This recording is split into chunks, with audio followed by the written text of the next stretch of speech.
fine with them. Week 8. It's only week The 6. move only goes to week 6.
Will it be online or we have to come here? You have to come to class. Mhm.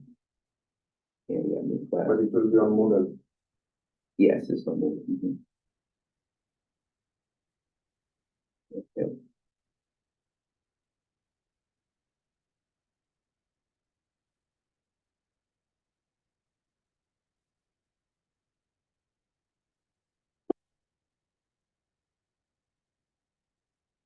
Hello, hello, hello, hello, hello,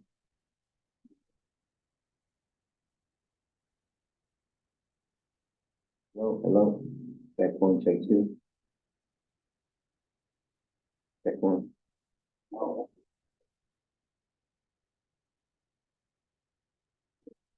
Oh yeah, she was 2 weeks ago. She was ruthless with the people. She's like, you have to turn on your camera or you're not going to be here. And then like I forgot who it was. They all disappeared. And he was just like, exit. Yeah, because no one on camera has to be here. Oh, They're all online. yeah, so it's optional There's option. They just come because they want to come.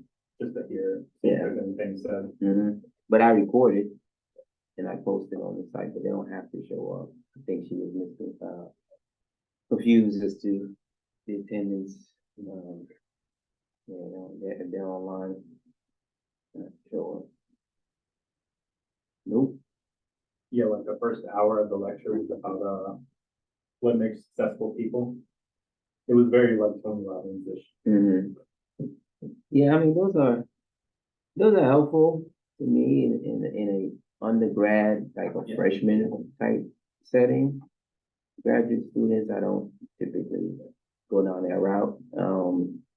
But by the time you get to grad school, you pretty You much know what you're doing. yeah, you know what you're doing, or even if you haven't decided you're changing industries, you kind of know where you want to go, and you don't need any motivation or any real direction about, you know.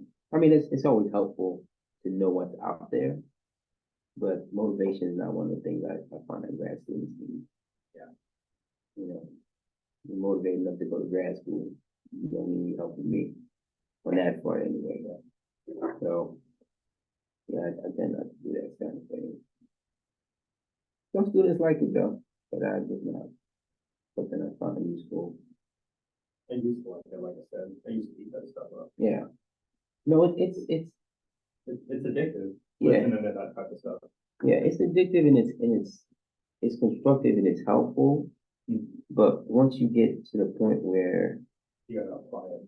you gotta apply it. You gotta apply it and like once you kind of reach that point where you like gotten everything you can get out of it, you gotta pull chalk because now you're just spinning your wheels. Right? It's either gonna, like they say, shit or get off the block. He said full shot, bring it down. Yeah, you gotta go. So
How you doing today, Navdeep?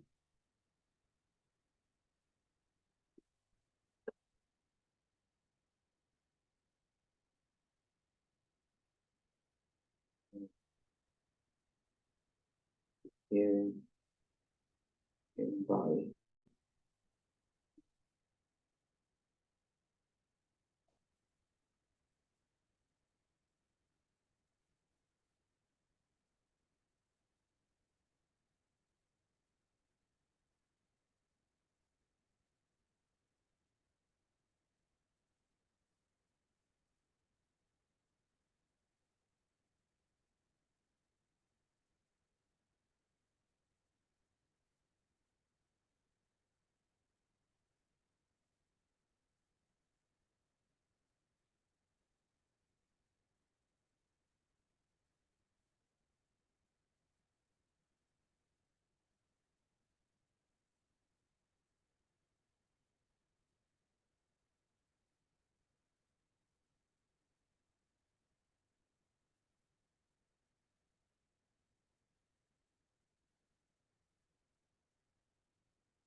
Hey, what's up, guys? What's going on?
I'm real good. I haven't started yet.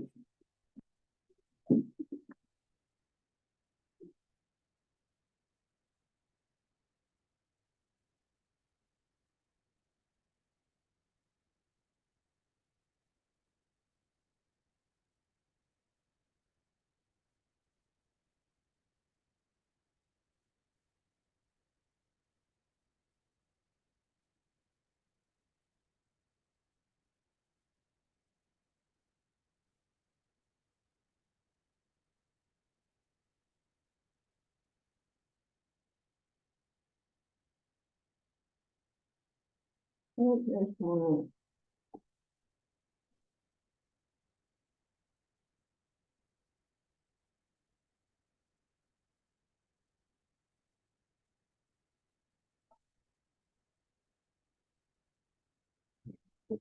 how's everybody doing today? Doing pretty good. Alright. Alright, so, let's see. Hope everybody had a good holiday. Okay, for those that participated and, do that kind of thing. This week, we got, performance evaluation and management, and then have the final draft due also, okay, on Sunday. I haven't got to the, case studies as of yet. I will try to get to them by the end of the week. Got a bunch of other stuff going on, so, but your grade should be pretty current up to this point, okay? So it's week 6, we got this week, and then 2 weeks after that, 7 and 8, right? So if you have any work that you haven't done, or you want to get it in, send me an email, let me know. I will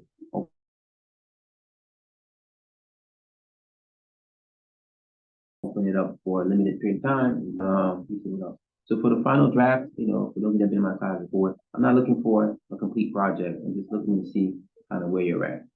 Okay, so don't waste too much time, like trying to get it to a certain point. Just submit what you have. Just make sure it's something that's substantive, and is kind of free of errors and kind of going towards the final project, final product. All right. What else? What else? I think that's it. Anybody else have any questions? No, we're good. All right. Any questions on Zoom or from my Zoom community? Nothing? All right. Okay. Get this thing rolling today. All right. So, we've been talking about HR and some of the functions that HR has, right? And so one of the major functions that HR has is performance evaluation, specifically the management of performance evaluation systems within the company, right? And it's especially important when it comes to evaluation, because evaluations hold the key to people's future, right? You either get promoted, demoted, fired, or retained based off your evaluations, right? And so it's a critical piece in not only the employee's professional life, but in the company's life, okay?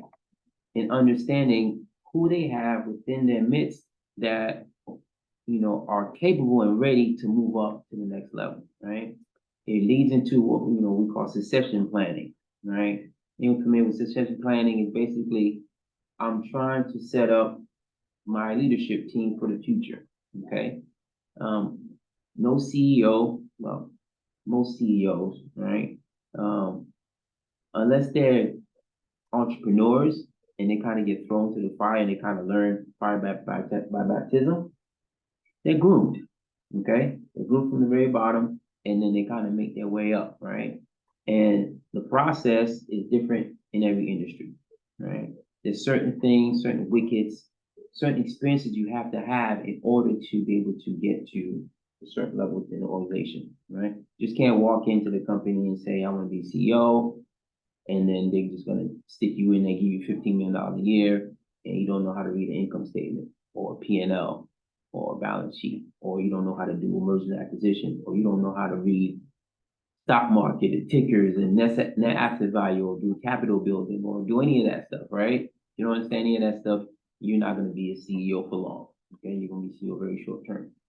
And so as you prolong to your career, you get exposure to those things. You get exposure to managing $100,000 budget. Then you go to a $500,000 budget. Then you go to $1 million budget. Then you go to $20 million, right?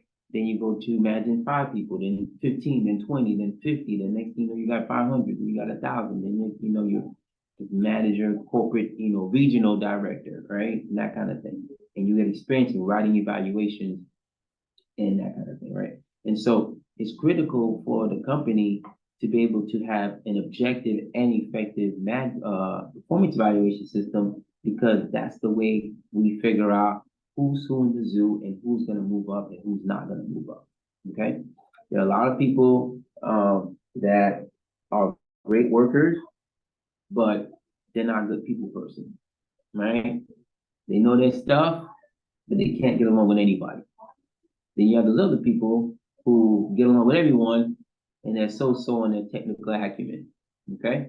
Now, trying to figure out who do I take in that instance, right? Of course, I like the person that has both sides, and most people have a little bit, they're kind of in the middle, medium, but we do have our extremes on the below average and the above average, right? But the only way I know that is through performance evaluation system. And another reason why appraisals and evals are important, because me as your direct supervisor, I get to see you every day, right? I don't need an eval to tell me what's going on. But say the CEO walks in or somebody else comes in and says, hey, what do you think about such and such? Or how such and such performing, right? We have a program we're looking at moving some people up, and he or she's one of the 5 people that we have in the company with that particular skill set.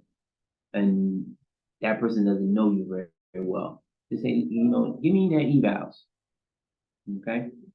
And then that will be my criteria for deciding who goes where, right? Because I don't know you, right? All I know is your evals, right? And what you have, how you performed, and what people think about your performance, right? The other thing about evals is that it helps in trying to figure out who your good managers are. Okay, it's not a one-way street, it's a two-way street. Okay, evals also help me figure out which managers are the ones that are out there really talking to their people, which managers are just the ones that sit in the office and don't do anything, right? Which managers are really taking time to write the eval properly, okay, and not just inflating numbers or inflating marks based on personal relationships, right? And one of the issues that you will have or you'll run into is that the personal relationships will bleed into the eval system, okay? Your boss is buddy-buddy with this guy, you're not so buddy-buddy with your boss, right? She's going over every Sunday night to watch football or soccer or whatever. Saturday night, they're hanging out. You're minding your business, doing your own thing, right? And all of a sudden, eval time coming, they're like water walkers. You call them Jesus. You, on the other hand, you need to do some work. Well, that's probably not the case, right? So personality conflicts and those kind of things play a huge role in performance evaluation and making sure that those things are done correctly, all right? So when we look at performance evaluation, the real purpose is to, look at each person's contribution, give an evaluation, and figure out whether or not that person is adding value to the particular project, team, department, and to organization as a whole, right? So that we can decide whether or not we want to keep them, promote them, right, or fire them, okay? We try to figure out, okay, who's who, and depending on which system you use, right, it could be a couple different systems. You could, do it where you have it as a ranking system. You could do it where you have it is based on some kind of metric as far as like sales, right, or customer contacts, or what they call it on the internet, hits. No, hits, is it hits on the internet? When you people go to your website, Trending? huh? Trending? Not necessarily trending, but clicks, yeah, clicks, yeah. How many times the website is being kind of touched on or whatever, clicks, right?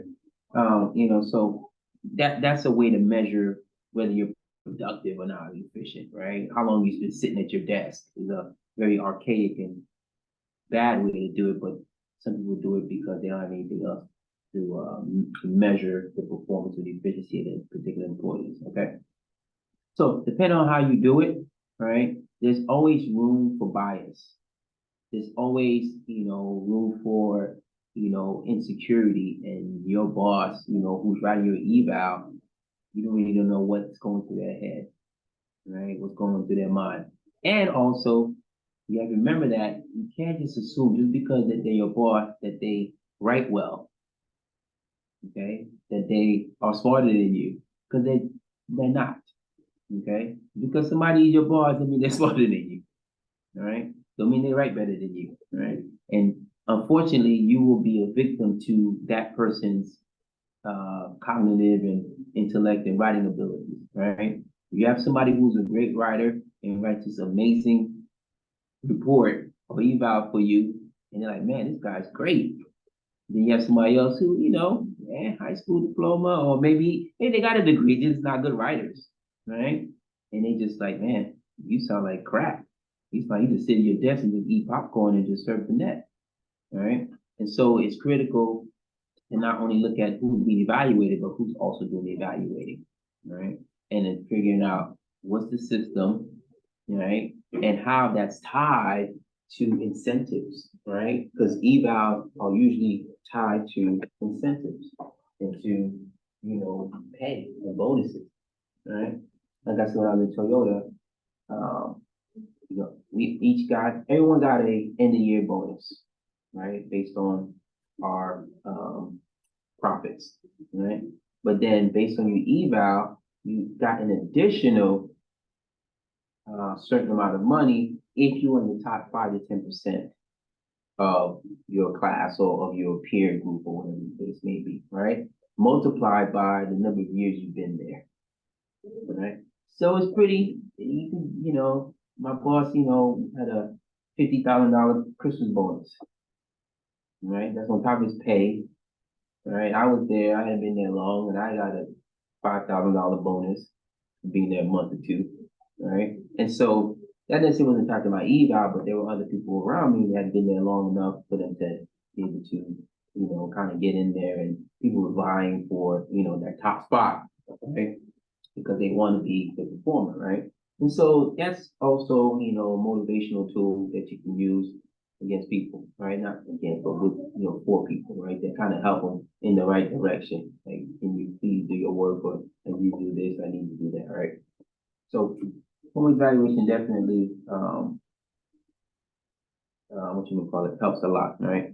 The other thing it does, it helps to kind of codify and outline what it is that I'm expecting of you, okay? When you first go into your job, like the very first day, somewhere along the first week or two, your boss will sit down with you like, this is what I expected you, okay? This is the job description, these are the job responsibilities, this is the scope, these are the duties, and let me tell you about what I expect out of you, right? I expect you to do 7 out of 10 of these things, because 3 of them are stupid, or 3 of them are just not gonna get to it very often, right? But you have to sit down and set expectations, because if you don't set expectations, you as an employee or a person that's being evaluated, you have no idea what it is that you're trying to attain. Okay, you don't know. If I don't tell you, like, hey, I expect you to be here at 7:30 in the morning. I expect you to, crank out this report by this time. I expect you by the end of the week to have this many things done, right? And it gets especially harder if you're talking about, if you're doing individual work, okay? If you're working on projects by yourself, you're not part of a team, or if you don't have any specific manufacturing goals or quotas, okay? It's easy on a production line, like, hey, we gotta do 1,000 widgets a day, right? It's harder when you are a staff member and you got a bunch of admin stuff you do, right? I don't really know, like, unless I have a deadline or something, I just know you get it done. When you get it done, how efficient you are, that kind of thing, I really can't say, right? Unless I give you a specific project and you kind of get it for me, right? So that's one thing. It also kind of gives the company an opportunity to review their overall strategic objectives and skill set they have resident within the company, okay? Because based on our evaluation system, you may identify a position that is really redundant or obsolete or not even important, okay? And so you may go to, your boss, and then we'll subsequently go to HR and say, look, we're gonna get rid of this position once, Bobby or Julie leaves, right? No need to fill it, right? Because it really doesn't do anything, they're doing a great job. It's not really adding any value for the company. It's dated, and we have somebody doing it on a more advanced level in another department or something like that, okay? So that's the one thing, okay? Feedback to employees, okay? So not only are you gonna get feedback from employees, but the employees are gonna give you feedback, right? One of the things that, as I mentioned before, managers also get evaluated, not only by their bosses, but by the employees, right? And so that gives the senior level people an opportunity, again, to see what the employees are thinking, right? Not only about your particular supervisor, right? Not only you, but I had questions on there. What do you think about CEO? I never met the CEO. I don't know, right? But what they were trying to gauge is, do you think the CEO is present enough, right? Not do you know him like that or her like that. Do you ever see the CEO? Do you think the CEO is talks to the company enough, right? That's what they were kind of gauge without being direct about it, because they didn't want to be biased, sort of, right? But they use the tool to kind of see, okay, like, how is our organization performing? What is the culture like? What do people think of the culture, right? What do they think? Are they referring this company to their friends and family, and are they in the streets talking bad about us, right? They can't wait to get out of here. They could jump to another company, they would, but they can't, because we're paying them really well, and they're gonna deal with whoever they gotta deal with. Okay. So there's a lot of different things that you will use for the performance evaluation. So last week, the whole time I've been here, right? I've always told you organizational strategy, operations, mission objectives, organizational mission objectives are always the key. They're the driving force. Any diagram you see, illustration you see, you're always going to see organizational strategy, right? High level, broad brush type things, right? Because that is the most important thing. What is it that we're doing? Because again, this drives everything else. Okay? This drives everything else. If I don't know what this is, there is no way I can figure out all the rest of this stuff. Okay? This gives marching orders to everything else. Okay? The strategies feed into the performance management system, all right? And we figure out, okay, how do we evaluate? Who do we evaluate, right? We don't evaluate everyone, right? I don't need to evaluate janitor. Think he's good, or she's good, okay? I don't need to evaluate the people in the cafeteria. I think they're all right too, right? You don't need to evaluate everyone, right? And so all that they contribute, I don't necessarily need to evaluate them for everything, right? But when I look at the performance management, I look at what's going on, I say to myself, like, okay, how is this feeding back into what we need to take care of, right? How is this feeding back into the mission objective, into the company's goals, okay?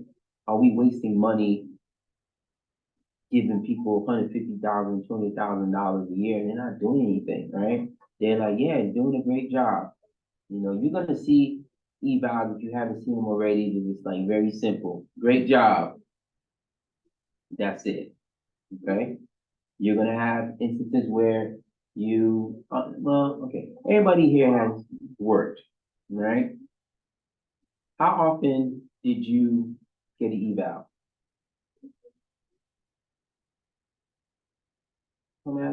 How often? Let's say in a year period, how often did you get an eval? I don't know, once. Once, okay. No idea? None, okay. I always once. One? after the 3 months during the content, Mhm. and then at the end of the year, you complete the content. Okay, So it's fine. don't remember none? Okay. Most times, people don't get any evaluation, okay? Or if they do get one, it's once a year, and it's the first time they're hearing about anything, right? And that's not the time to hammer someone about the deficiency, right? It's not fair to the employee or the person being evaluated if at that moment, once a year, that's when they get to talk to me about their performance. And then I just go to hammering them. You were late here, and this, I don't like the way you do this, and this needs improvement, that needs improvement, this, da. And then, so because of that, I'm going to recommend you for additional training, or, we're not gonna promote you, right? Okay. When you evaluating people, when you have people that aren't used for the evaluation goes, you should initially evaluate. After that, you'll do one after 90-day period. And then you'll do one, like a formal one at the end of the year, right? But throughout the year, you can do informal evals. You can do informal counselings. You can do informal just conversations. Just walking by, going to the bathroom, just stop for a minute, say, hey, how you doing? Everything okay? Cool. You know what? You get that project you had in last week, really good work.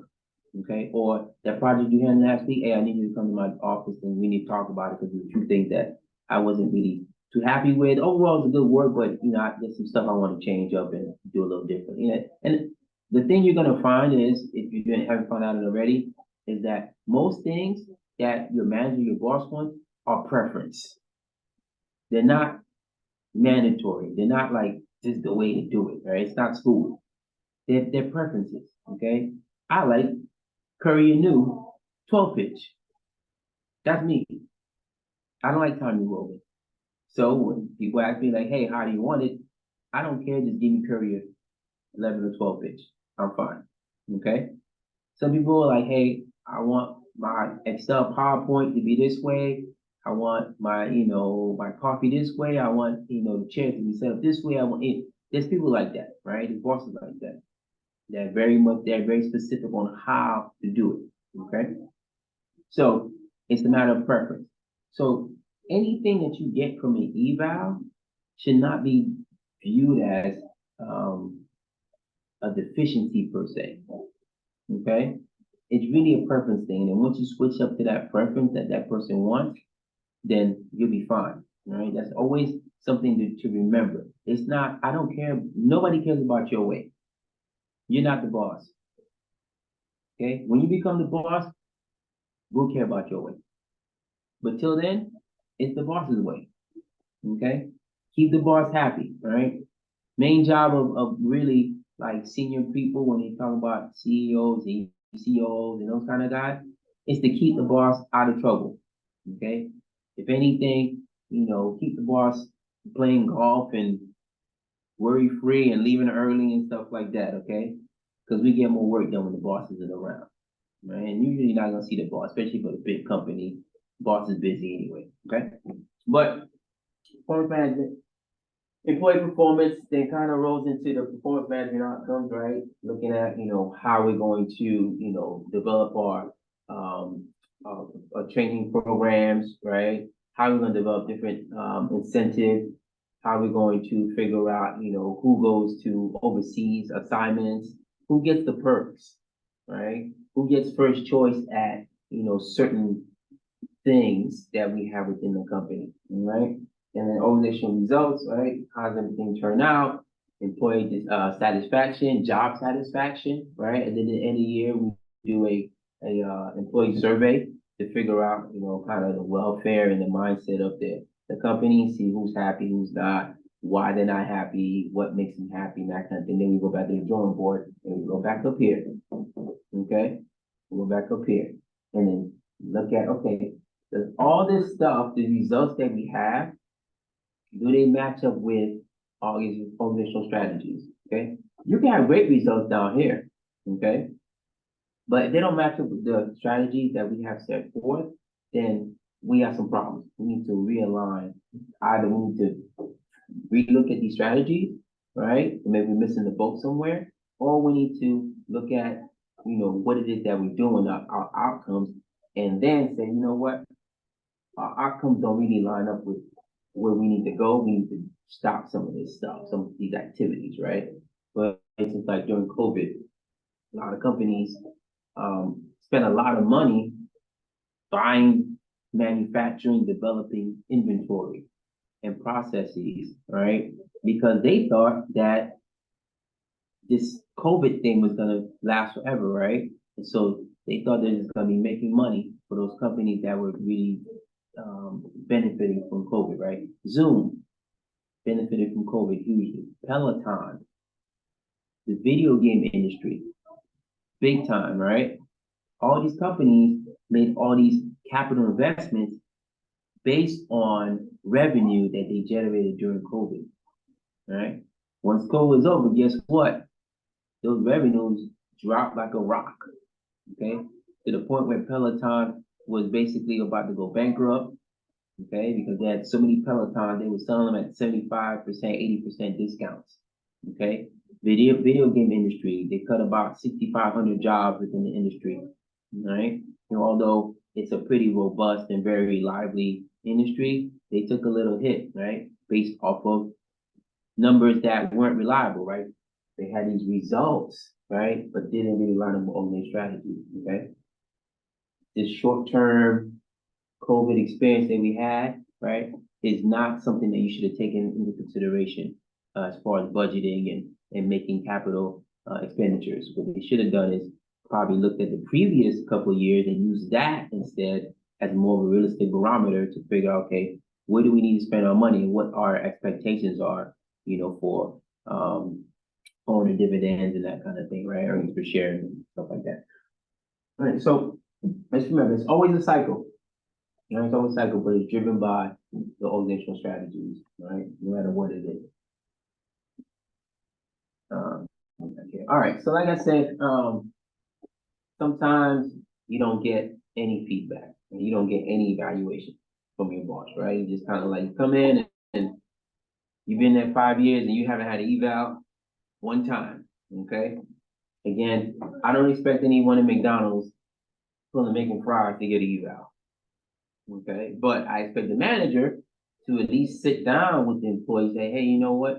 You're doing a good job, or you're doing a crappy job, or, those kind of companies, they will weed people out very quickly, right? As quickly as people go into McDonald's and fast food industry, as quickly as they come out, okay? And sometimes it's because, hey, they don't care about the job, right? And so if they don't care about the job, they don't really care about what's going on. And it takes a certain mindset, it takes a certain conviction to go to McDonald's and be like the best fry guy, best fry hamburger flipper, honestly it does, okay? Because it's not a very glamorous thing, right? But it's extremely important because when you and I go to Chick-fil-A, right? The line's around the corner, but I know I was sitting in the Chick-fil-A line. You know why? Because I know inside the Chick-fil-A machine, those guys are productive, okay? They're efficient, right? And that's not by accident. That's by design, right? And they have a performance evaluation system for everyone within Chick-fil-A, right? Because that way they get to instill all these particular values and morals into the folks, right? If you ever go, I know we've talked about Chick-fil-A before, right? You go to Chick-fil-A, different experience than going to McDonald's and even McDonald's, now I have to say, has improved, okay? Because they're trying to keep up with Chick-fil-A, right? Because Chick-fil-A has decent food and people will be like, yeah, it's a little healthier. Not much, but it's a little bit, right? And they're nicer and they get my order right every time, okay? So I'm gonna go to Chick-fil-A, right? But it's not by accident. It's all these other things, right? From the slide before. It's all the other things, the objectives of the company, right? The management systems you have, the incentives that are tied to your performance, right? Those things, right, being intrinsic or extrinsic, those rewards, right, are very much leverage points for people, okay? All of us are, we're in the business of making money, first and foremost, right? Now, there are people, of course, that work and they do their job because they love it, or they don't even consider it a job, it's just their passion, musician, artist, or, biologist, chemist, whatever. I like the code, I love AI, I love machine learning. I love that stuff, right? So I do it, whatever. I love teaching, right? I don't make a bunch of money here. I just like teaching, right? So you will do it because you enjoy it. But most times, 9 times out of 10, people are looking for their pay, okay? They're looking for their money. And that is the most valuable reward that you can use as far as motivation in many instances till you get to a certain point where the person is not necessarily, looking for that anymore, right? They've attained financial freedom, financial success, and now they're looking for something a little more substantive, more meaningful in their life, right? So you still need to be able to kind of pull that out. And at the higher levels, so I guess, do you guys think the president gets an evaluation? From who? Who evaluates the president? Us. We do. Okay. Any other ideas? I wouldn't want to say the Supreme Court.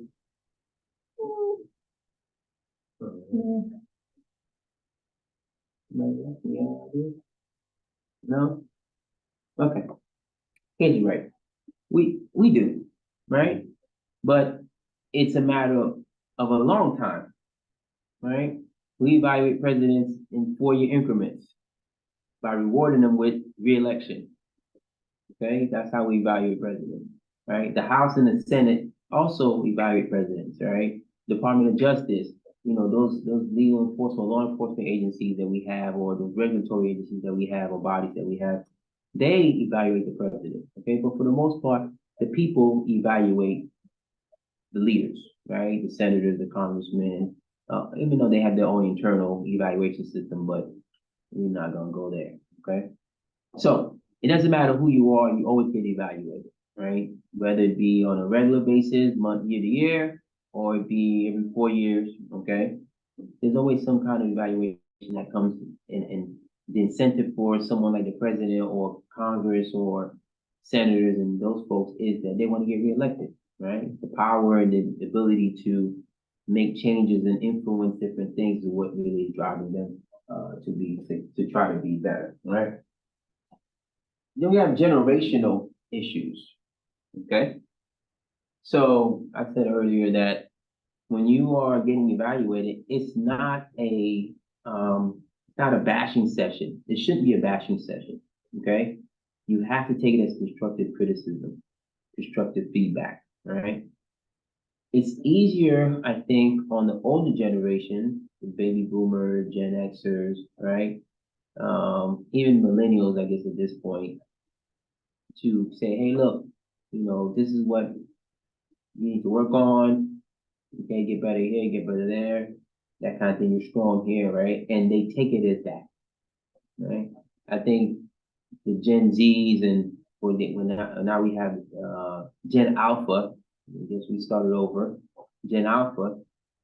Those folks don't take constructive criticism very well. Everything to them is, you trying to disrespect me, right? Yeah, you know what you're talking about. I'm the best thing since sliced bread, right? They don't know how to take constructive criticism, right?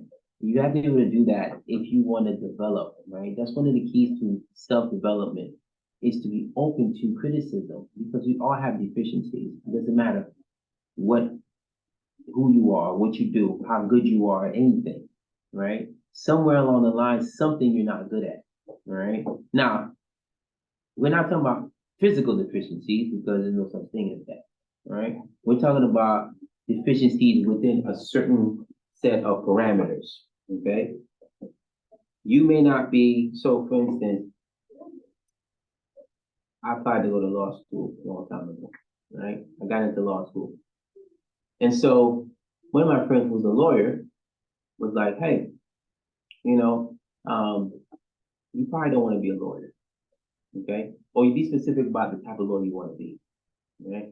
He's like, unless you want to be a lawyer from the very beginning, it's not something, it doesn't, the way it looks on TV and the way people describe it is nothing like that, okay? It's very boring, it's very tedious, lots of writing, lots of reading, super attention to detail type stuff, right?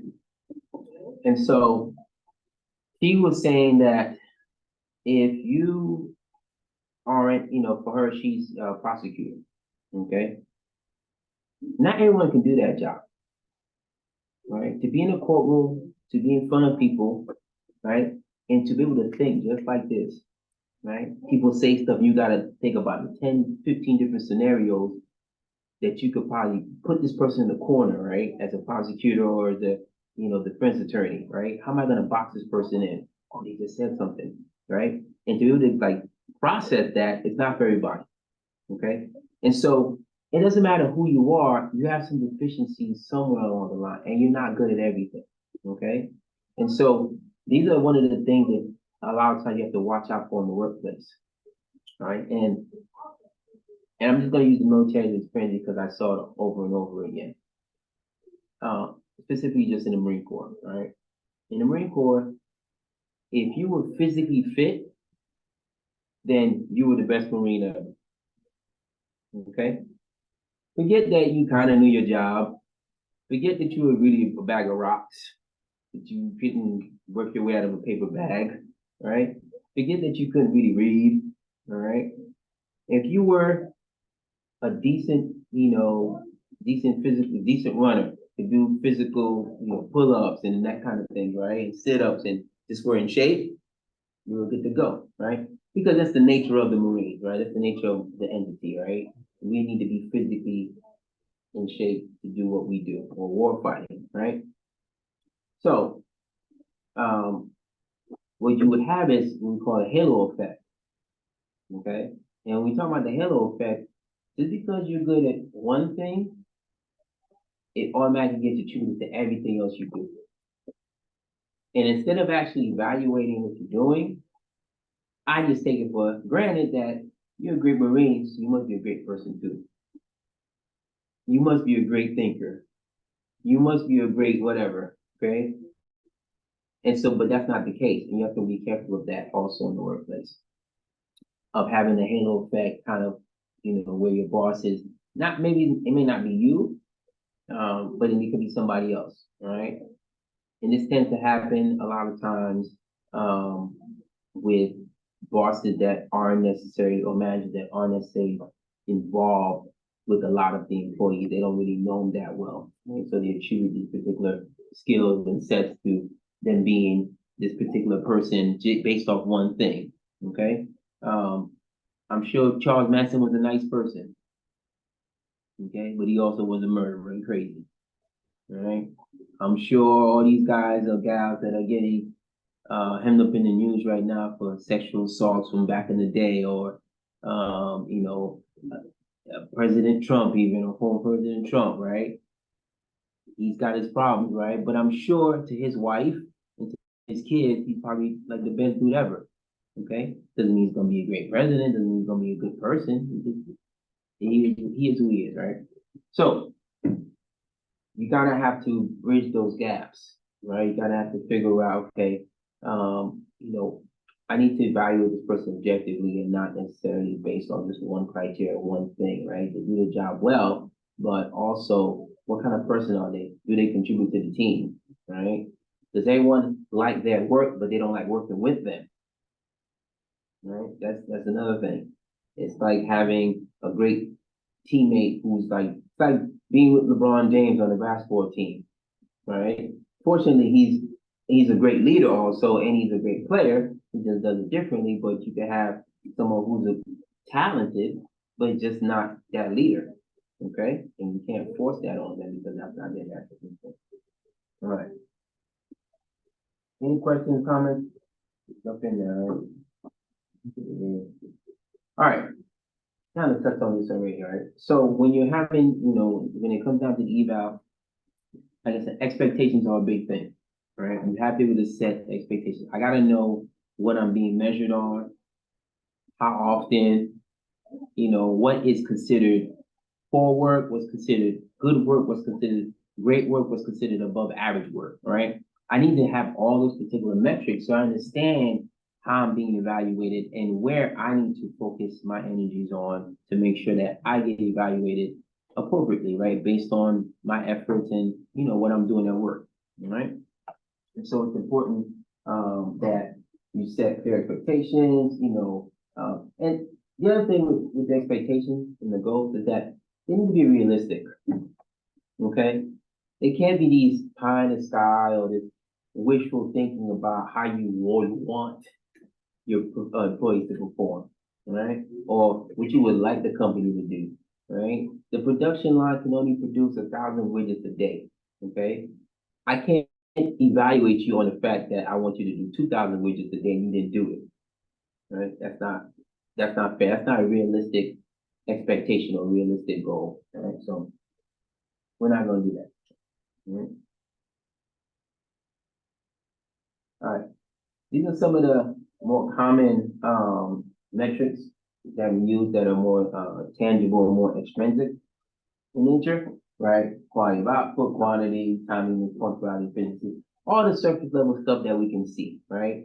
That's usually the easiest to work with because they're tangible, they're understandable, they're quantitative in nature. Where, oh, you did 80 units this week, and everybody else did 60 units, right?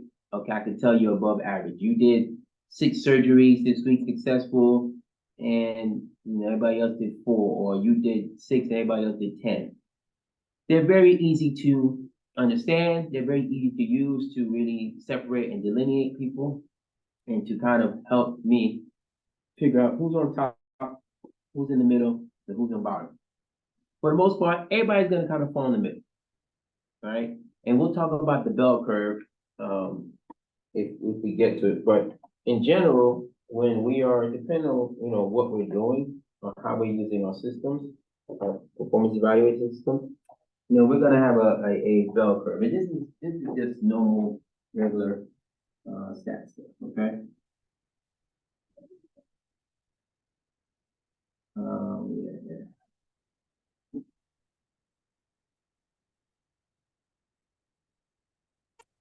Okay, so on the normal, it's not the scale, it's not the figure scale, okay? On average, okay, our population, our society, everyone falls within here, right? And this accounts for 95% of folks. Okay, 95% of us gonna fall right in here. We're right in the mix for everybody else. There's nothing that really is special about us. There's nothing that makes us stand out either way, right? Then you have 2.5 here and 2.5 there.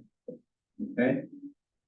And these areas are important. We call them the tails, right? Go all the way out here, go all the way out here, right? Basically, they don't need to touch the asymptotic. So those 2.5, right? Below average, above average. Okay? Everybody else falls in here. And so, for the most part, you're gonna fall in line with everybody else. Okay? And what we're really looking for is these folks right here. Okay? These are the folks that are gonna matriculate up the ladder, doing what they need to do. Like everybody else, they hit all the wickets and they kind of shoot up. These guys over here are the ones that totally just missing the mark. Okay? It's totally off. And then these guys here are staying up 24 hours a day, doing everything they can under the sun to be like the #1 dude or gal, okay? And so when we look at the bell curve, we really, we want this middle part to be, where we're at with most folks, okay? And this is really where, all this tangible, quantitative stuff really comes into play, because now this helps me figure out who's below, who's average, and who's above, okay? And just a quick stats lesson, right? Anything below 2, okay? The negative doesn't mean anything. It just denotes direction, okay? So if you're below 2, these are standard deviations, right? Everybody understand standard deviations a little bit? Okay, so once you figure the average out, right? Let's just say we have a raw score, the 80 is the average, and then here is 76, and then here is 76, and then here's 80. 4, 88. All right. Once I figure out the average, right, I know exactly who's below average, who's above average, right? Once I figure out what the standard deviation is, right? And so that gives me an idea as to how balanced we are. Okay. So I would ideally like to see everybody in here. Okay. But if I have something like this,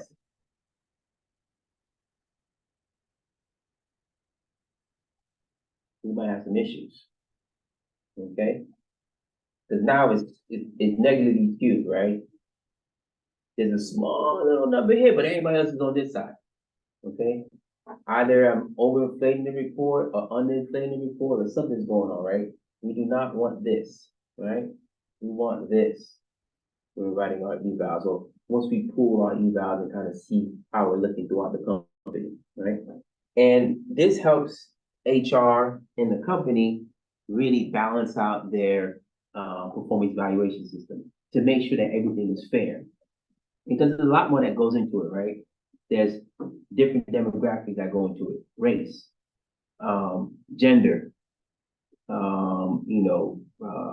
schooling, all these particular criteria or factors go into it. And then we kind of see, okay, what percentage of folks are in here, right? What's the breakup? What's the makeup of the demographic in here? But more important, what's the makeup of the demographic in here and in here? Okay. I want to know my overachievers, who are they? Where they come from, right? Because they could be like, you think all these guys are like Harvard guys, and this guy, no, I went to CMU, I went to DeVry, and then over here, yeah, I went to Princeton, I went to Yale, and the other guy over here has CSU, USD, okay? And that helps me as a leader figure out, okay, where we gonna put our recruiting dollars at? Apparently, we're not getting anything from Princeton and Yale. But all these other small schools, these liberal arts schools, these schools based off experience and more practical application, those people are doing great for us, right? And then, of course, these folks are writing the money, they're good, right? And so that skews or at least influences my decision as to where I'm going to put money, all right? So it's just not about like trying to figure out what the demographic of the organization is and that kind of thing. It also impacts so many other things within the organization that people don't realize, right? Performance evaluation is definitely one of them. If this, your performance evaluation or your promotion, retention, firing numbers are off and it kind of looks like this and doesn't look necessarily like that, you will have some issues as far as legal issues, okay? Because Department of Labor is gonna come look at it and they're gonna be like, okay, why is it that you have this, but it's only with minorities? It's only with women. Everybody that you fired this year is a woman. Everyone that you fired this year is white. Everyone you fired this year is short. Okay? May sound stupid, but everyone you fired this year is physically handicapped or challenged. Have there been companies found themselves in lawsuits unintentionally doing that? Yeah. Like completely Absolutely. unintentional, just firing people based on their performance, but then it's Yeah. like all, like you said, like Yeah. full white people. They just don't pick up on the trend. Right? They just don't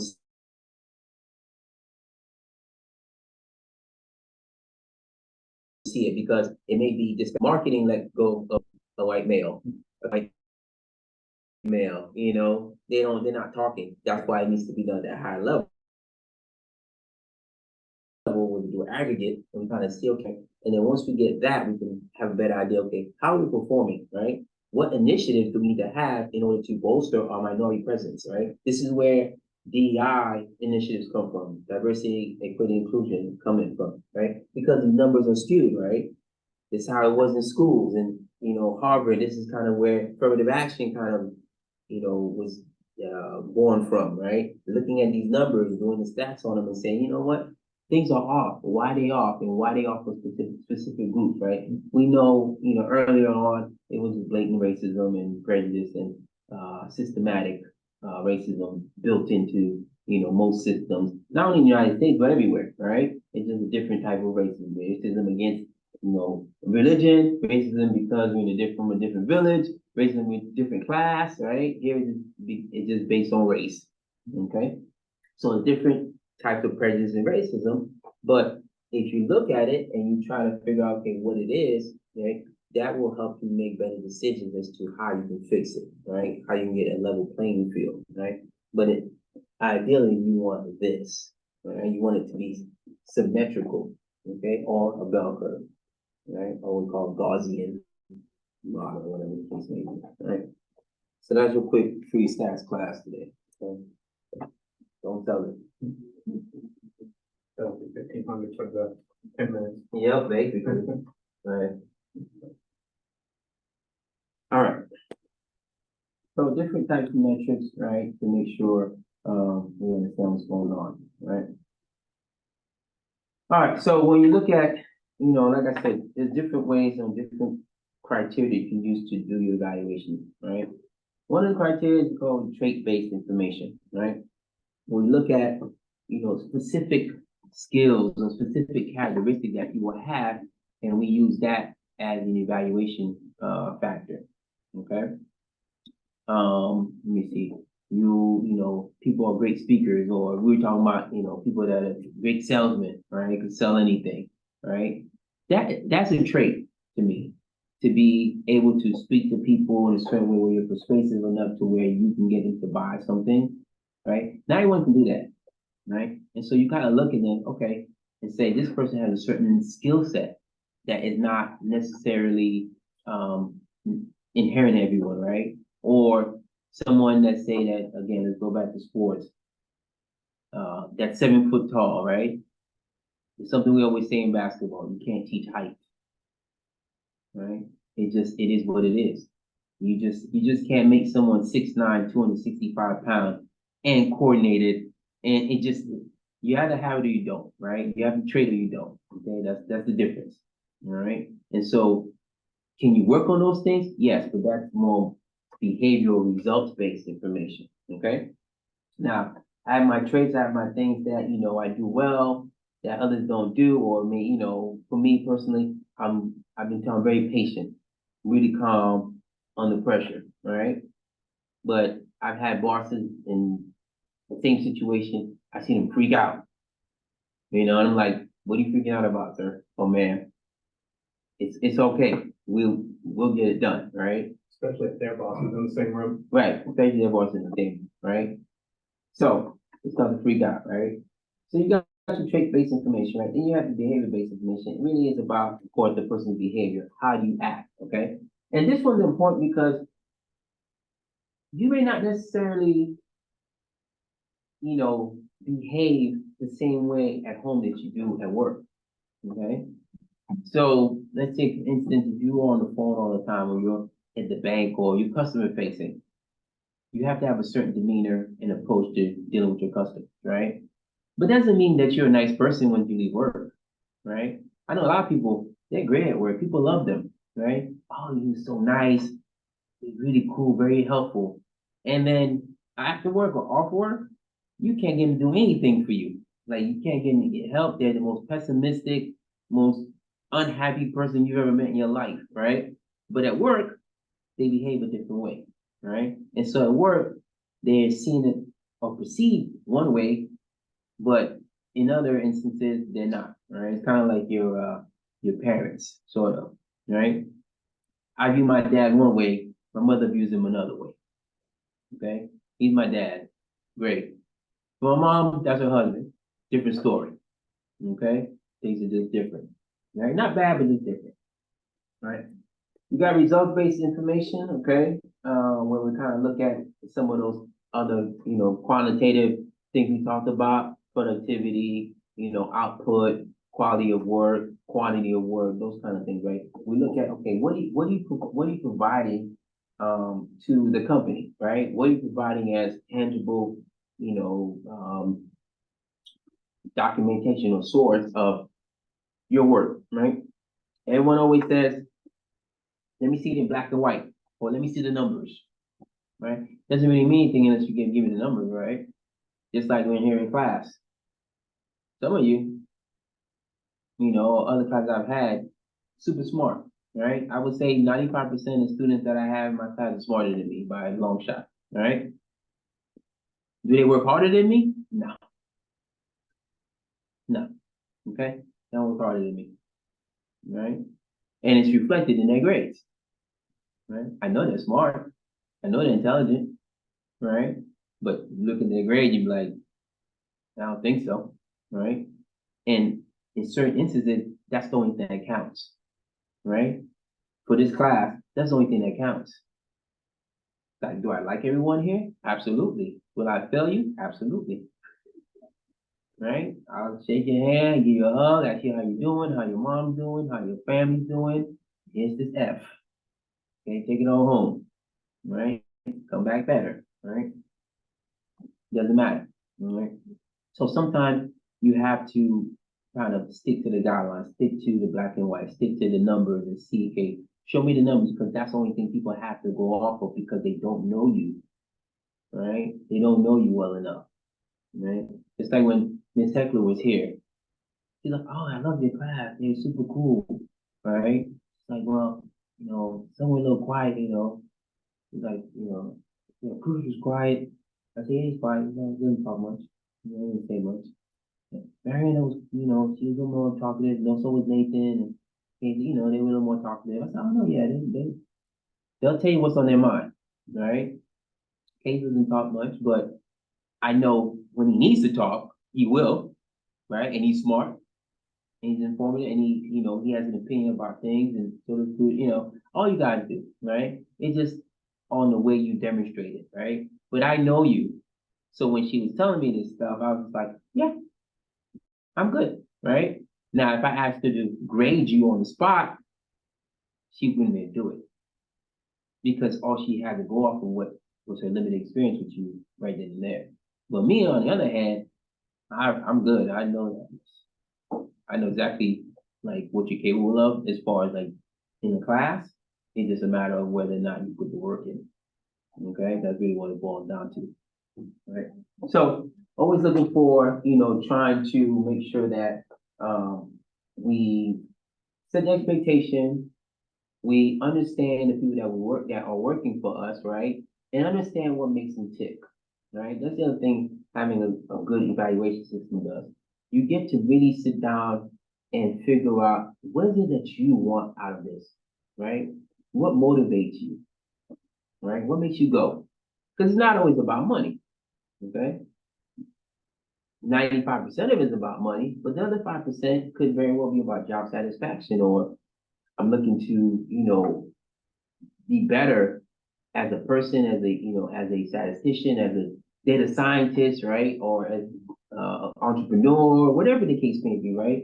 I'm looking to get better, right? And so what you have for me as an organization that I can use as a platform or springboard to be better, right? What professional development tools, training tools do you have? What can you give me as my boss, as a mentor, to add to my toolkit? Okay, and so it gives you opportunity to really listen to what goes on. Because aside from the military, I would say most companies, you have your boss is not going to get intimately involved with your life. Okay, come to work, do your job, you socialize in normal way.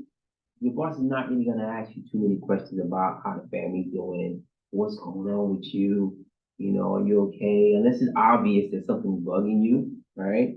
Or you make it known that something's bugging you, or you're having a really good day, or something really good happened, and you let your coworkers know. There'll be one or two people within your company that you really are close with, that you talk to, that you confide in. But for the most part, you don't get that. So it's an opportunity for you to really kind of delve a little bit deeper with your employees and really build a better relationship with them.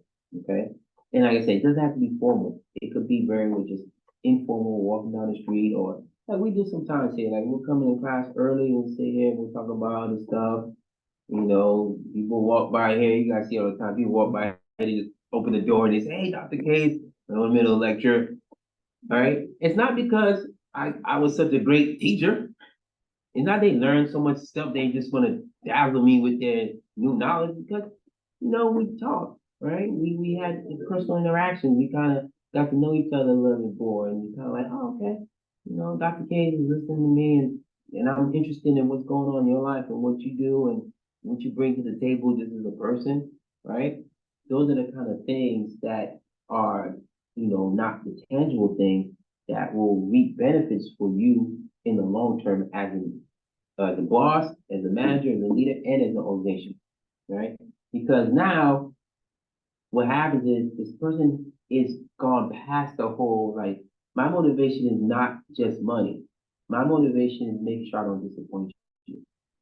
Make sure I don't let you down. Make sure I don't let the team down. Okay?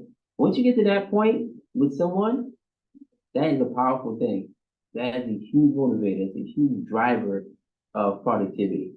Right? People will do so many things. People will stay late for free. Okay? To do things to make sure that they don't disappoint you, right? It's kind of how the world goes around, right? With just specifically, especially politics per se, right? You don't want to let people down, right? You want to let systems down. You don't let processes down. You don't let society down. You want to let communities down, right? So you do everything you can to make sure that you're staying engaged and understand who it is your constituents are, right? You always say that word constituents when you talk about politics, right? Because if you don't understand your constituents, right, then you're not gonna win, right? Because they don't know you, right? I saw you on TV one time and that's it, and I don't know you, right? What time is it? All right, all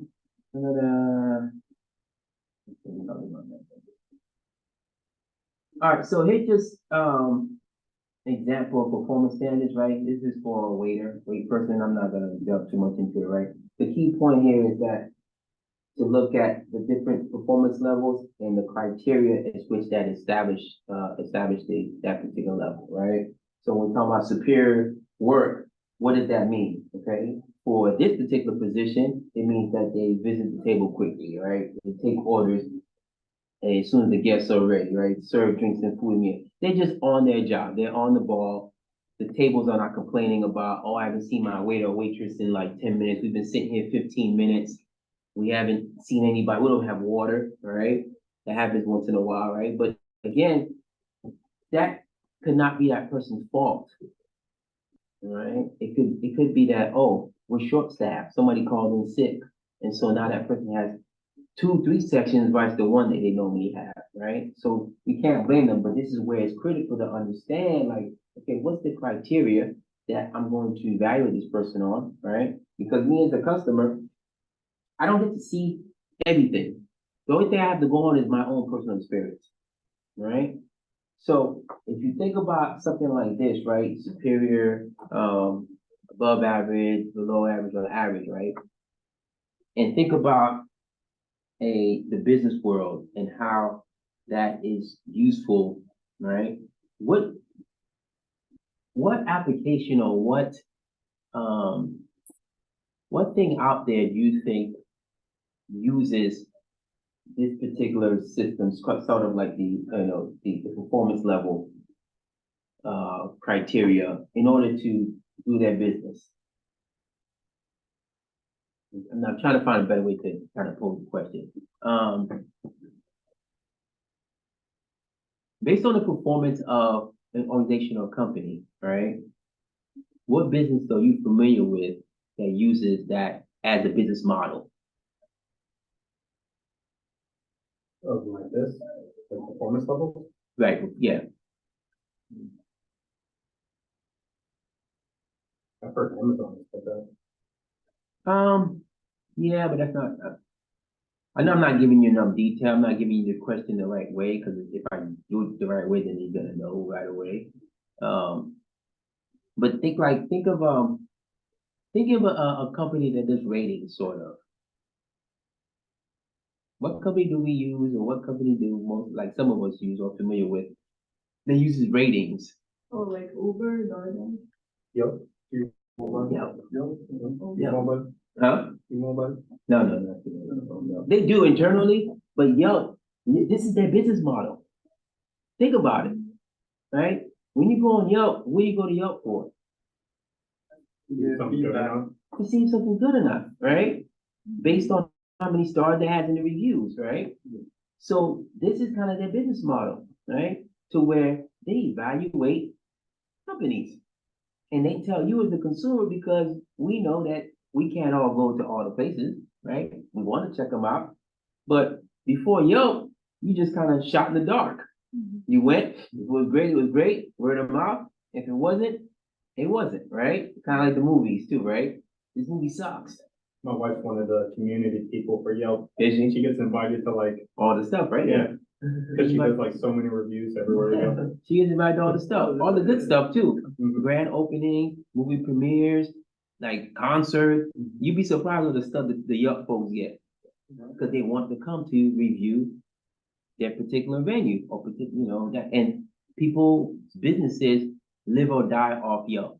Okay? I don't know about you, but for me, if I see a bad review, not going. You can see one bad review. If I read it first. One is not I have to read it. Yeah, Yeah. you face it. I have to read. No, not just when I say one bad review, it depends on what it is. Yeah. And if there's more than one, then it definitely, but if it's just one, I read it very well because it's probably personality conflict. If it's 1 out of 100, then I already know I'm not paying attention to that. Because people that write reviews, usually they are super happy Yeah. or they are very upset. Oh, I'm saying, yeah. So like if you have a regular like okay service, they're not gonna write anything. So I always feel very like, I don't know, I never trust reviews a lot. Yeah. Like, I trust them, but I also keep like, How do you look at the stars? Because the stars, it's more of a an quantitative. average. Yeah, it's more of an average. It gives me a better idea. But even then, if all the reviews are decent, Mhm. I expect 1 or 2 bad reviews. It doesn't matter who it is, right? Because there's no such thing as perfect, But in general, people that give honest reviews, they're like, hey, there's some pros and cons, right? When I see the pros and cons, those are the ones I like, right? Pros, cheap, fast. They're the cons, had to wait in line really long. I didn't like the lighting, whatever, stuff like that, right? That's not important, right? But again, it depends.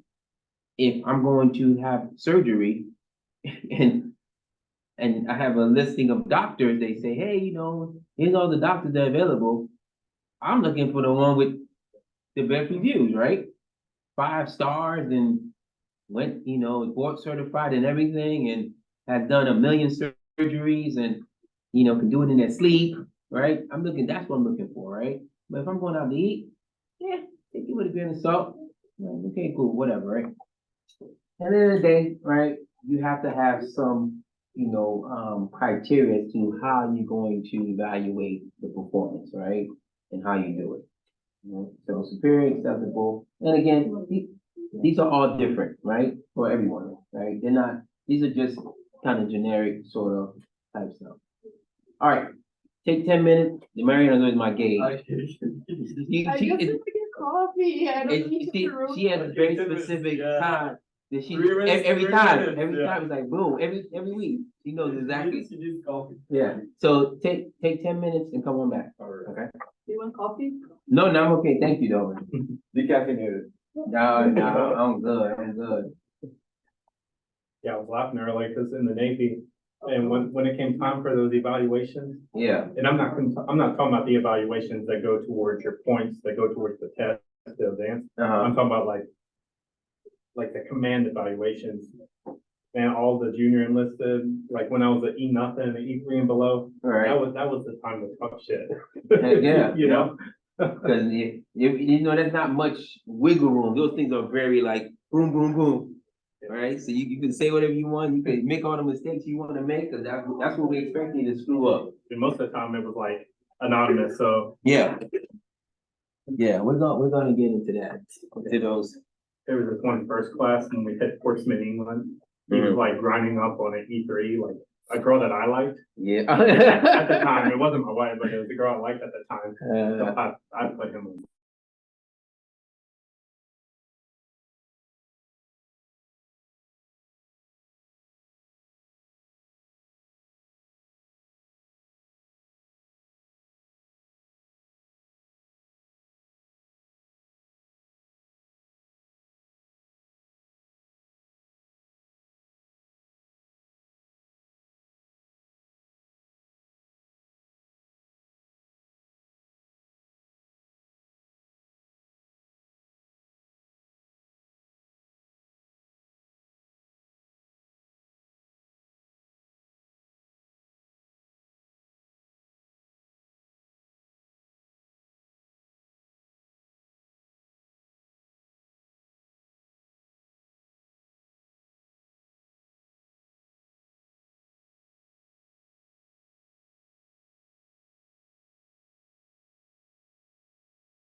it's like depending on what link you click on, it's a different one.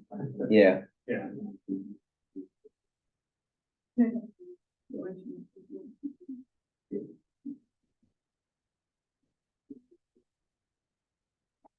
So we're working on a project right now.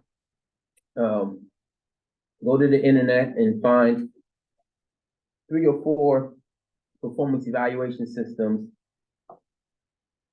that, you know, seem to be the more, common ones or popular ones, all right? You can do a Google search, and just have it, you know, ready. I'm not gonna ask you guys necessarily to talk about them, on Zoom, but just as a point of, research.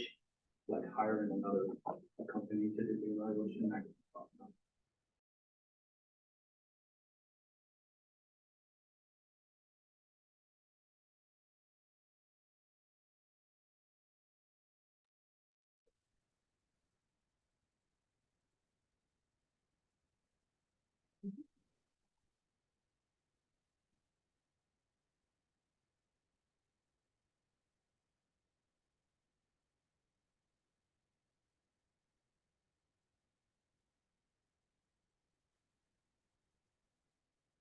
I didn't realize there were this many softwares for employee performance evaluation. A lot of them out there.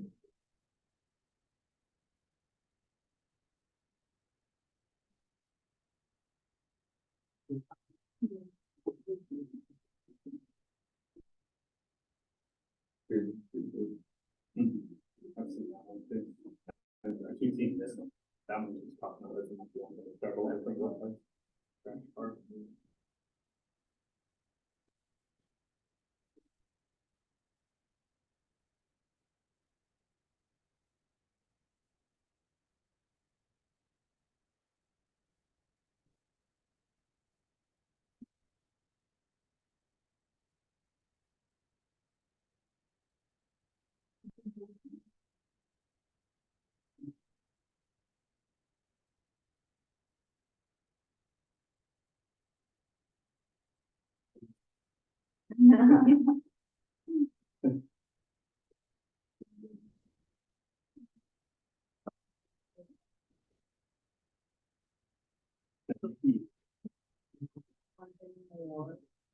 You guys are gonna run into probably the same ones. Yeah.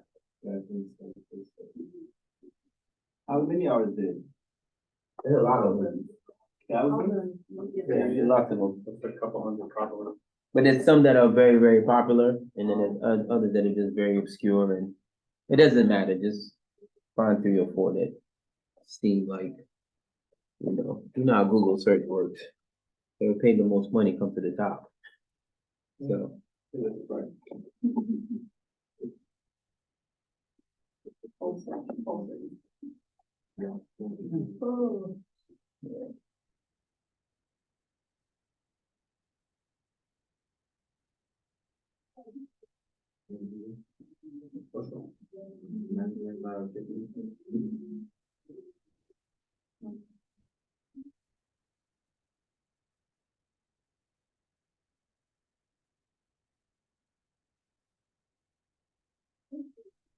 Talking in the sense of evaluation for like employees, employment, management, like that. Yeah. Okay, so not like peer review. No, it can be peer reviewed too. That's also evaluation system. Yeah. Yeah.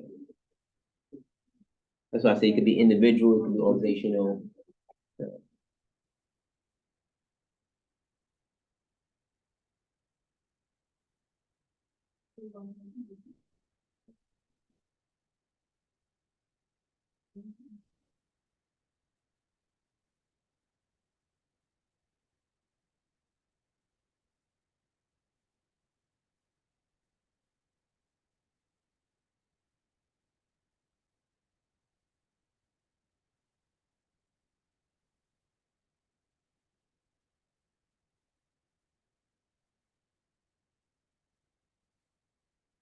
Hmm.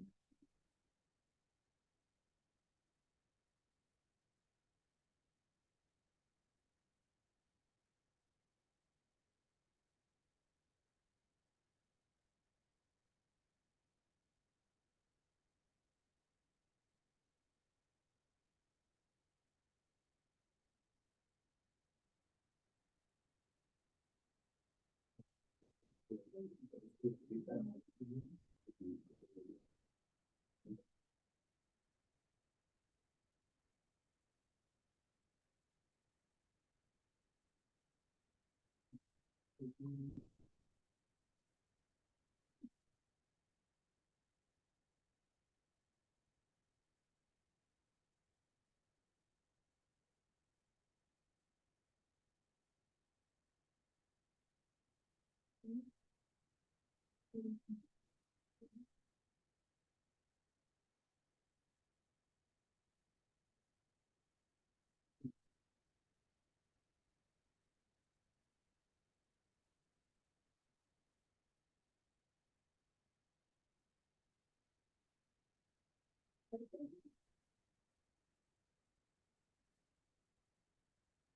about 3 more minutes.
All right, ready?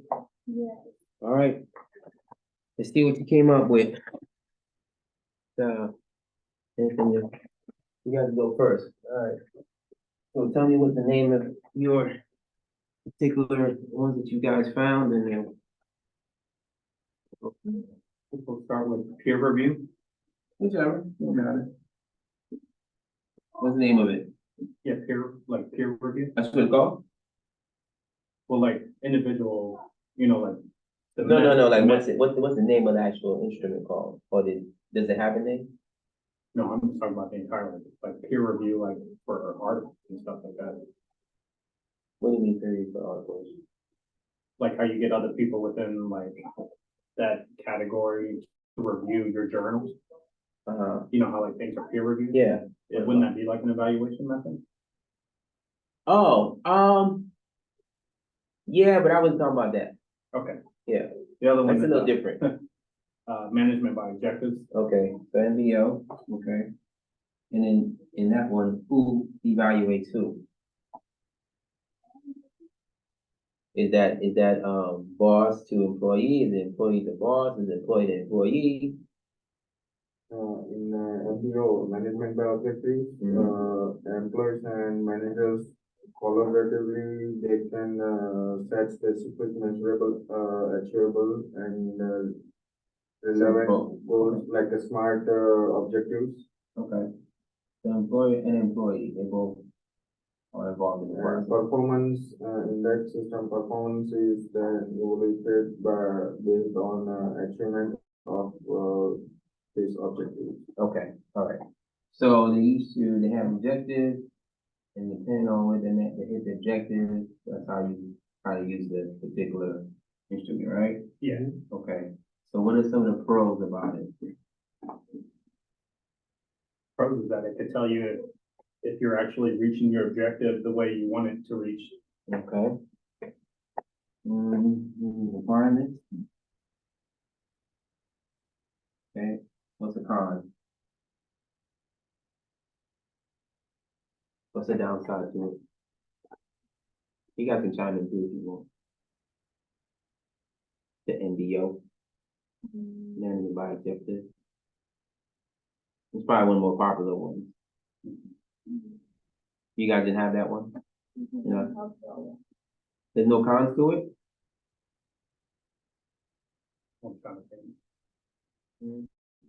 I mean, whenever you do this method, you're only looking at one specific, like, performance. You're not looking at the whole broad system. Okay, all right. So with management by objective, the con is that, one of the cons is that it's very rigid, right? Because the objectives are predetermined, and they're not just, they're not individual objectives. There are more of a organizational or team or group objectives. And so I'm getting evaluated as to how I performed based on our overall, how the company performed, how our team performed, which may not be a real indicator about how I performed. All right, so that's one of the downsides about NBO. Okay. Okay. What other ones you guys have? 360-degree feedback. 360, which I pretty much knew that was coming. All right. What about 360? It's like a confidential evaluation. Who praises who in that one? Who praises who? 360-degree involves Yeah. feedback from peers, subordinators, supervisors, and sometimes even external stakeholders. Okay. So with 360, it's one of those unique tools where anyone can get evaluated, right? But the key with 360 is that you can ask someone to be evaluated. You can ask to be evaluated. So you basically say, hey, give me a 360. All right. And so what the 360 encompasses is that everyone, and you're in the middle, is evaluating you from their different perspective. Their kind of their degree of perception, right? So it's like it's provide a comprehensive view of some individual's performance. Yeah. It's supposed to be comprehensive, right? But is it anonymous or it's a No, it can be. It could be either one. It can be anonymous, or it can be very much not anonymous. Okay. Usually, you try to keep it anonymous so there's no problems. But I've seen it where it's not anonymous, and it depends on the people's particular attitudes and approach to it. Some folks, they're good with being not anonymous, and they can kind of talk to the person and try to get more insight as to why you think that about me. Others is like, why you think that about me, and then they want to fight. Yeah, kind of emotional about it. A lot of people don't like when the feedback comes first from someone like the Right. same level or below. Oh, below, yeah. Yeah, if it's the manager. Especially below, yeah. Even if it is someone superior than you, don't get it. Yeah. It's But I think it's worth it. tough. Yeah. Because Yeah. you feel like, why you're like, Why are you pros that Pros is that it's usually comprehensive. Yeah. When it says 360 questionnaire, is it really 360 questions? No. Okay. 360, it indicates that it's like full circle. Covers everything. Yeah, it covers everything, it covers everyone's perspective. Like a 360 view of individual and someone else, point of view. So just think of yourself basically in the middle, and everyone else is forming a circle around you. And they're looking at you or perceiving you from their perception or their degree. In pros, we can put enhanced self-awareness, Yeah, that's true. developmental focus, Awareness. Yeah. Okay, cool. So, what you got that? So we saw the 1-1 review, The which one? 1-1 review, One-on-one? 1-to-1. 1-2. 1-to-1, okay. All right, 1-to-1. All right. So who's doing it? It's both ways because your manager is providing feedback to you, but you're also providing feedback about your job to your manager. Okay. So It's both ways. it's so both the employee and employer. Okay, or managers, but manager. Manager and employee, okay? All right. And then use is to evaluate, of course, right? Yeah, to set the goals also. Now, is it used to evaluate both the manager and the employee, or is it just the employee being evaluated by the manager, but it's a dialogue? The ones that we saw and the ones that I've done in the past is about like, you're gonna provide feedback to your manager about how you feel about your position and how you're treating in general, and your manager is gonna provide feedback about how you should like, improve Okay, so and just a set regular. up goals. Okay, so it's going basically, And the private discussion. yeah, so me as the boss, Mhm. I'm getting evaluating you, but you're not evaluating me. Yeah, Right. it's more like Okay. providing feedback, but not specifically about you. Alright, so just, one way, I'm gonna say one way. Feedback. Okay. Sorry, it's not the best ever, but I don't. Alright, what other one did you find? So go on. The employee training programs. Employee training program, what's that? So this one, you give your employees training and then you evaluate them, how are they gonna be able to apply it or to use it? How do you evaluate them? Like, what's the mechanism? Probably watching. Okay, so, It's Watching and maybe checklist. It's like saying, Okay. following, if they're, yeah, like watching and then addressing the gaps and the mistakes. And, What skills are they missing or? so in addition to, or different from just doing your job, so they just say, this week, like for instance, you may I give some information today, Mhm. and let's say tomorrow we come back to class, I give you a test, right? That's my evaluation. That's right? pretty much it. So that is specific time frame on a specific thing, and I'm evaluating whether or not you learned or transference happened. Okay, all right, okay. Okay, so that's typical. Quite practical. Huh? It sounds practical. Yeah, I mean, it is, the problem with that is that it's, But it doesn't even depend on learning, because they can be only in the short-term memory, but then after. right, it's a data dump, first thing. Secondly, it's impossible for me to see everybody, right? So I would have to need to see, I'd have to have some kind of metric, just like a test or something, because I couldn't evaluate everybody's job all at once. I'd have to have something they would have to give me. Each person has to give me so I can evaluate whether or not they understood their particular job, that kind of thing. Okay, did anybody find this? No. No? No this? don't remember that one talking about. Yeah, this is kind of like 360 sort of.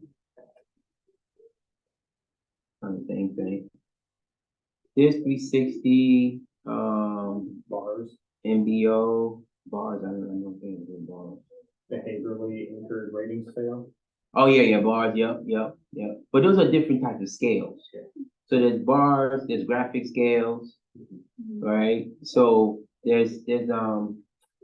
so graphic scale, there's bars, there's graphic scale, there's ranking, right? Those are all different approaches to how to do it, all right? So I can evaluate you based on your behavior. I can evaluate you based on your traits. I can evaluate based on ranking as far as like I put it, rank everybody 1 through 10, who I think is the top, who I think is the bottom. So there's different systems that you can use for that. Depending on what it is you're trying to get out of it as an organization, and how much money you have in the budget, because Disk and 360 cost a little bit of money, right, to do. The other ones don't necessarily cost money to do if you do them internally and you kind of get somebody to, it's not a scientific research project, so you don't necessarily need a valid or reliable instrument. You just kind of need to get a gauge and kind of how things are going. So those tend to be a little bit more accessible and affordable for a lot of companies and understanding the employees, all right? So just want to give you guys an idea of, kind of the different things that you may run into out there, and also, how valuable they are, some of the pros and cons. We didn't go super in depth into it. They are definitely out there, and when you go out and you work for these companies, depending on the size of the company, they will employ all these particular type instruments to, really figure out, okay, how are you performing? What does your manager think about your performance? What do your peers think about your performance? What do other managers that you don't work for directly think about your performance, right? And then what do you think about your boss's performance, right? And your colleagues also, right? So it does a couple of different things and gives you, again, a nice overall comprehensive understanding of where you fit in the world as compared to everybody else, right? And what everybody thinks about you and what you think about everyone else and what they're doing, contributing to the organization. There's a lot of usefulness out of all this stuff. All right. This is the graphic rater scales, right? So, excuse me.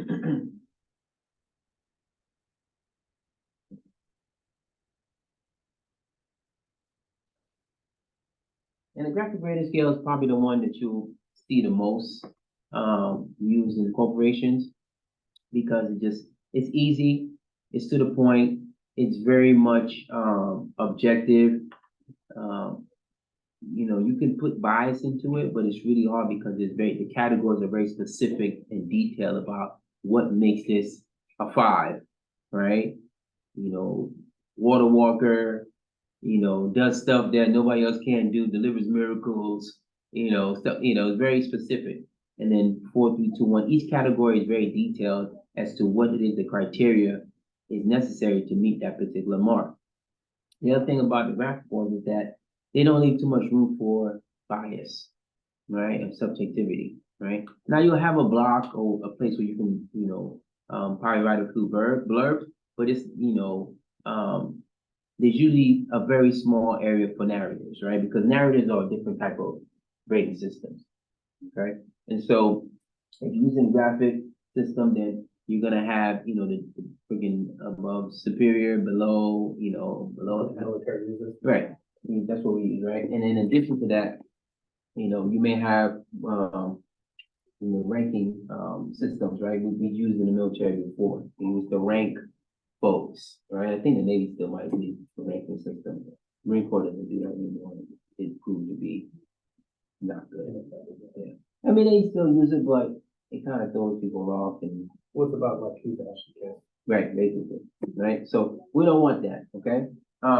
Narratives are good, but it goes back to the ability of the person writing the narrative, right? You unfortunately have a boss that's not a good writer, and somebody else has a great writer as a boss, you know, you kind of, it leaves you in a bad place. So graphic, narratives are usually pretty much the one that they use all the time. With identifiable, characteristics and categories. Because one of the other things that performance evaluations are used for is in lawsuits. Okay, wrongful termination, right? Those come up all the time. If you just so happen to get sued as an organization by someone for wrongful termination, the first thing they're gonna ask for is let me see the evals, right? Because we have to make sure that the evals align with what you're saying about this person's performance, right? And it's just not you, as we talked about before. If this person has 10 evals and 9 of them are phenomenal, and the one that you wrote happens to not be great, more than likely the problem with you. Okay? And so those things are used in legal cases in order to adjudicate what's going to happen, whether to find out who's liable and who's not liable, and whether this person has grounds to get, you know, compensated or get reparations based on that. All right. So it's very important that, you know, companies, one, keep that on record, right? Two, that they do a good job in making sure that managers are doing evaluations, which is another thing that, you know, managers are notorious for putting evaluations like at the bottom of their to-do list, right? Where that should be kind of at the top, is to evaluate your people, manage your people, manage your resources. Evaluations not getting done on time. In many instances, when they are done, they get rushed, and then that person really doesn't get a fair and objective evaluation. They get something that's rushed because I got a deadline, and those things are being used to calculate bonuses, promotions, firing, hiring. It's a lot of things that go into that, right? So, well, there's a behavioral anchored scale, right? So again, depending on, you know, what it is we're looking at, okay, kind of have the same basis for the most part, but just different criteria that they use, either behavior or production or traits, right? Like we said before, it all depends, and then depends on whether or not, you know, what kind of system they use, right? If they use a Likert scale, by coming with the term Likert scale. You guys ever go to the hospital and you see the doctor says, look at this chart, and it has a bunch of smiley faces on it, right? And 10 is extreme pain. No, 10 is I'm happy, I'm no pain, and then 1 is like I'm dying, right? So that's a Likert scale. Yeah, the faces aren't that's the Likert scale. The fact that it's a ascending or descending based on the level of pain or severity or whatever it is what's called, it makes it a Likert scale. Right? People always lie about that. They're gonna choose the extreme one. Absolutely, yeah. That's the only way you're gonna get the good drug. I want that as a counter with codeine. Okay, I want that regular 800. Yeah, I need the good stuff. Okay, I don't want to get in pain. All right, comparative methods, you know, really going to ranking and that kind of thing, right? And the thing with ranking, I'm not a big fan of ranking, because one, ranking becomes very, very difficult and hard, because ranking, you have to really know the people first thing. If you have too many people, it's almost impossible, right? And that's why most companies, most institutions don't use it, because it's just very difficult to rank someone when you don't have intimate contact with them. You really don't know, you know, how they perform on a, you know, more holistic basis. You may know a particular aspect of what they do, but you don't know comprehensively what it is they deliver or bring to the table. So I can see it creating a stressful environment, like a competitive environment. Yeah, it does. It creates a very competitive environment and a lot of backstabbing, because everyone wants to be to the top, right? The other thing with ranking is that, what is the criteria, right? What's my criteria for ranking? Now, I may have a set of criteria that's established, but me as the person who's doing the ranking, I may like you more just because, you know, I don't know, bought me an apple the other day, or you talk to me more, or you're nicer, or you're more, you know, you're more social, right? And so what criteria is being used by the evaluator in order to rank the particular participant? And that's one of the downfalls of ranking, because if ranking is sort of like out of sight, out of mind, right? If I don't see you every day, talk to you every day, I don't interact with you a whole lot, guess what? I got no choice but to rank you at the bottom because I really don't know you. Now, I know you well enough.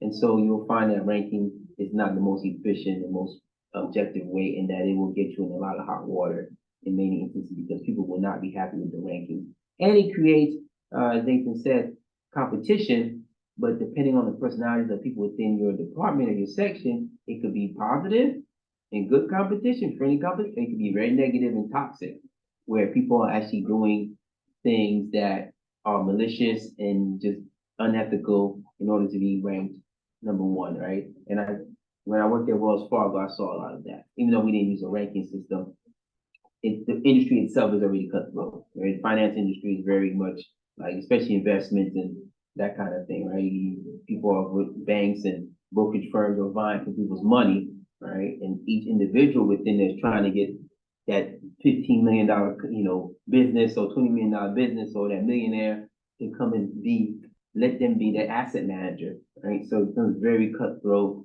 and very hard. And at that point, it's all about the money. Who brought in the most money? That's your evaluation criteria. So you brought in the most money, guess what? You're the best, right? Because that's all I get. Law firms are like this, right?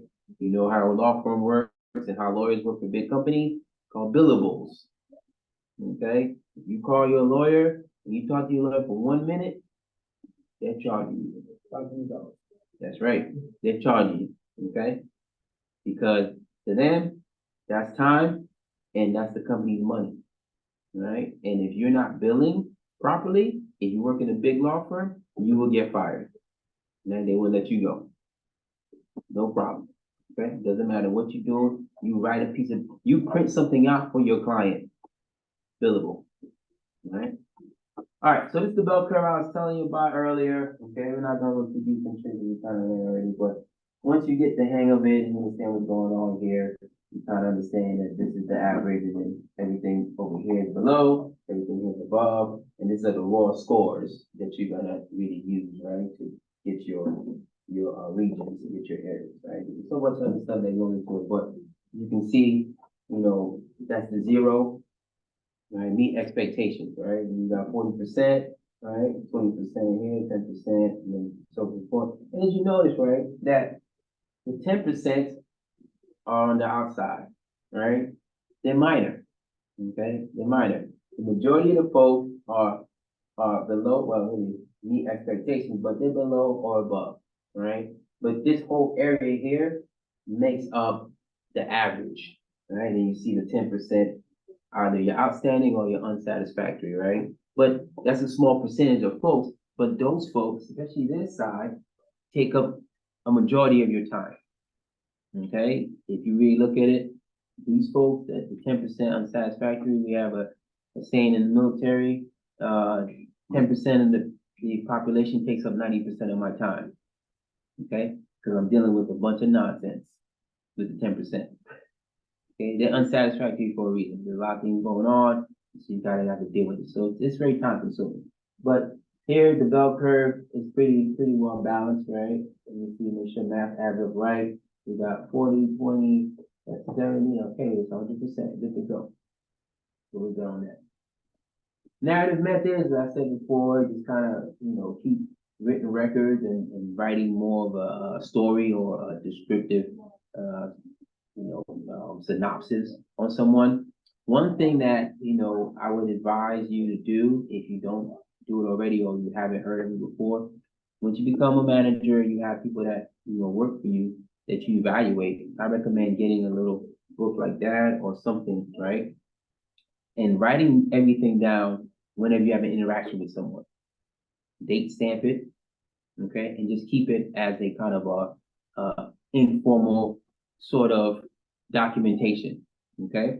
It's not because you want to catch them in anything, it's because when it comes down to evaluation time, you can just go back to your book and you kind of see like, oh, worked on this project, successful, worked on that project, really good, worked on that project. And you have an easy way to kind of pull those things together, compile them for your report, all right? And also works on the other end where when it's time to give, bad feedback or, constructive feedback, you can also go, all right, well, John, I'm telling you, June 10th, this would happen. November 9th, this would happen. April 3rd, this would happen.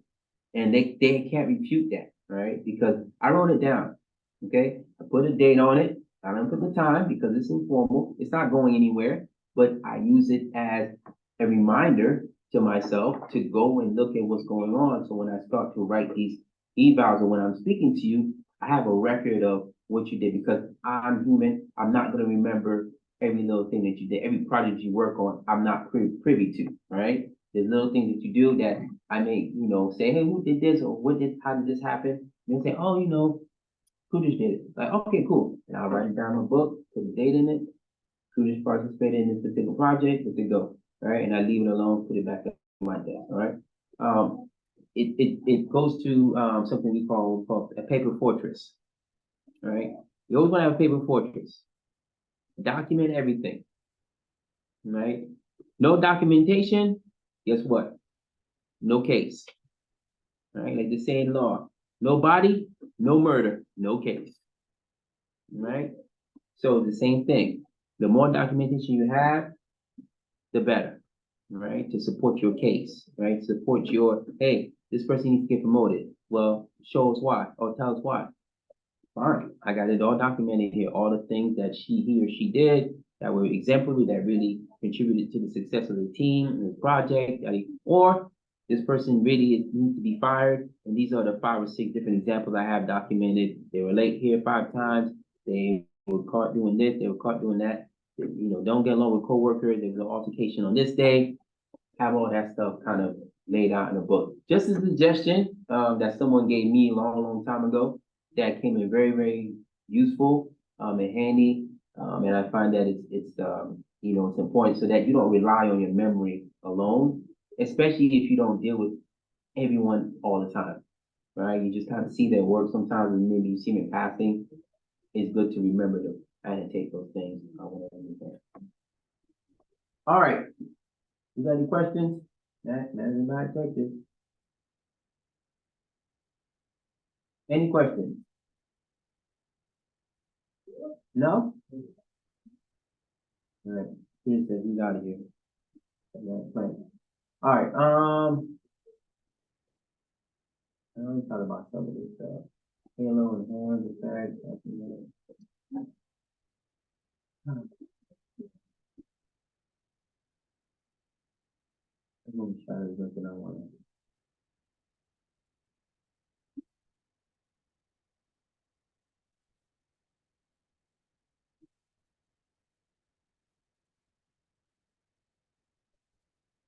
Okay. I just want to make sure we touch on everything, even though briefly, but make sure we touch everything. It's a pretty expansive topic because it's probably one of the more important critical areas of an organization in order to not only plan successfully for the future, but to make sure that you retain and attract the right talent, right? Don't waste money in areas where you don't need to waste money at. And just create a good organizational culture where people understand that we are here to develop. All right, we're not just here to use you up and throw you out the door. We're here to develop you, even if you're not gonna stay with the company, you're gonna move on, but that's the point. Like you'll move on, we'll get somebody else who's also gotten hopefully development from where they're coming from and contributing to this company with their previous work. All right. Okay, so like I said, draft this week. All right. Doesn't have to be anything crazy, just submit it, get it in. I will probably have the case studies graded hopefully by this weekend. We'll see what happens. And then see if you, again, any work that you want to submit that's late, send me an email so I know what to open. And just, I'll take a few points off, but I'm not gonna destroy anybody on the points for being late. Okay, except for the LE where if you didn't do your initial post, then yeah, I can't give you full credit, but I'll give you something. Okay? All right, we good. I'll see you guys next week. All right. All right, Zoom, we are done. You ladies and gentlemen, have a good evening. laughing because my first command was so bad that every time I got called to the office, regardless of what it was for, I started recording them. Yeah, it got to. I had one time where